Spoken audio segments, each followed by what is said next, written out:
ગુજરાતમાં એક તરફ કાળઝાળ ગરમી પડી રહી છે, બીજી તરફ મેઘરાજા ડરાવી રહ્યા છે. હવામાન વિભાગે રાજ્યના 5 જિલ્લાઓમાં વરસાદની આગાહી કરી છે. સીધી અસર ખેડૂતો ઉપર પડશે. ગરમી અને વરસાદના મિશ્ર વાતાવરણને કારણે જનજીવન પ્રભાવિત થયું છે. રાજ્યમાં ગરમીએ પોતાનું રૌદ્ર સ્વરૂપ ધારણ કર્યું છે. સુરેન્દ્રનગરમાં 41 ડિગ્રીથી ઉપર તાપમાન છે અને રાજ્યનું સૌથી ગરમ શહેર છે. સુરતમાં પણ તાપમાનમાં અચાનક 4 ડિગ્રીનો વધારો થતા લોકો ગરમીથી શેકાઈ રહ્યા છે.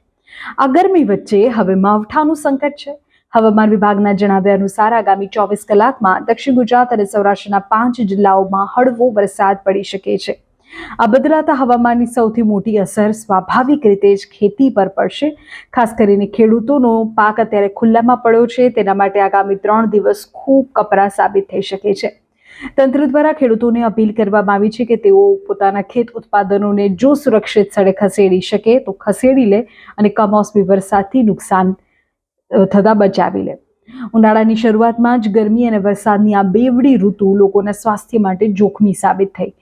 ડોક્ટર્સ પણ તડકાથી બચવા અને પૂરતું પાણી પીવાની સલાહ આપી રહ્યા છે. અને બીજી તરફ મિશ્ર ઋતુના કારણે પણ રોગચાળો વધતો હોય છે, ત્યારે સાવધાની રાખજો. બિનજરૂરી બહાર નીકળવાનું ટાળજો અને પૂરતું હાઇડ્રેશનને લઈને ખ્યાલ રાખજો.